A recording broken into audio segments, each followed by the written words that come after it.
morning, guys, and welcome back to our channel. It's actually been almost an entire month since we made it home from our world trip. And even though we've really enjoyed hanging out, chilling, and spending a lot of family time together, today we're filming an entire world trip Q&A just for you guys. We've been collecting your top questions about our world trip, and we're going to answer them all today. We're also going to be taking you guys to one of our favorite places and showing you some incredible views that Minnesota has to offer. As we get going here, I thought I'd go ahead and answer the very first question. What was the biggest challenge we faced on our world trip? Personally, I would have to say the most challenging part was after we got mugged. I just had zero sense of trust in anyone. I just felt like we were going to get robbed again.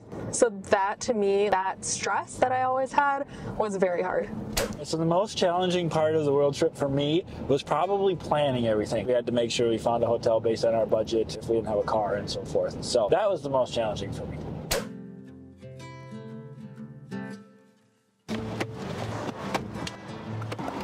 Second question of our world trip Q&A is, who were the favorite people that you met on your world trip? Can I go first? Sure. The Koreans. Deborah's family's from Korea, so it was really fun meeting them. Everyone was super nice. Personally, I wasn't thinking a race, but I was just gonna say the locals in general. Every country we visited, the locals were super kind, super welcoming. I would agree with that too.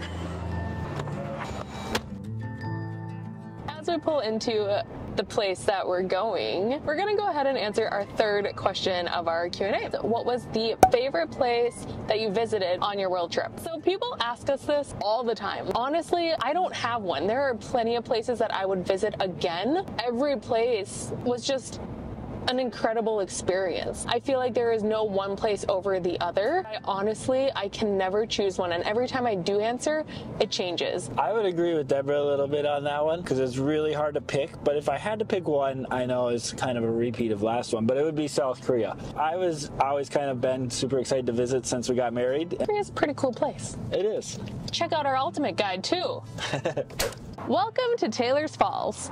As we explore downtown, we're going to answer another question of yours. Question number 4 is, how much stuff did you actually bring with you on your world trip? We each brought one backpack that was all of our camera gear and one carry-on suitcase that was all of our clothes. And that was pretty much it. Question number 5 is, did we meet our goal of $100 per day on average for our world trip? We unfortunately did not make our $100 per day goal. We were really close and made it around $117 per day, and honestly, we were still super proud of making it that close. I think the weirdest part about walking around downtown right now is that it feels like it should be open because there's no snow around, but in reality, it's like Christmas time. So our next stop here is Taylor's Falls Scenic Boat Tours. Of course, it's closed for the season, just like everything else we've gone to today. But we have done this before, and it was a great time. So we're going to answer another question. Why did we come home in November instead of December? We decided to come home in November because we were going to go to Egypt and had a cruise in the Middle East, but we didn't feel very comfortable going to the Middle East. So we ended up coming home before Thanksgiving, been spending the holidays with family.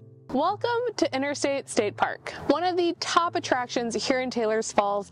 This is usually packed, but again, it's in the off season, so we're the only ones here. Not only do they have some super unique geological features like glacial potholes, but just across the river, you can literally see Wisconsin. As we make our way to one of our favorite places here in Interstate State Park, we thought we'd answer another question. Question number 7 is, are you done traveling? Honestly, I truly don't think Tyler and I will ever be done traveling. We already have an incredibly fun and exciting mini-series coming out in January and February that'll feature different areas of Minnesota, and in March we've got a couple international trips already planned.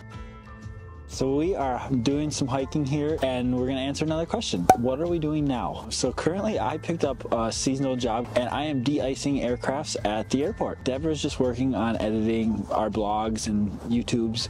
We're thinking in June we are going to make the trip back up to Alaska and make that our permanent home. As as we sit here and enjoy the views of our final stop on our little adventure today, we're going to answer the last 2 questions that you guys sent in to us. First one is, how many collabs did we get and how much money did we make? And while I don't know the exact numbers of those right off the top of my head, I can look them up and put them in here for you. So do with that what you will. Our very last question is, what advice do you have for someone who's looking to do a world trip themselves? To be honest, I would say just go for it. It really is so exciting to see the different cultures, the different people, meet all the different people. You come back a totally different person. And I was actually going to say the same thing. Just do it. Just go on it. Face your fears. If you're scared, if you're nervous, you'll meet the most incredible people on your journey.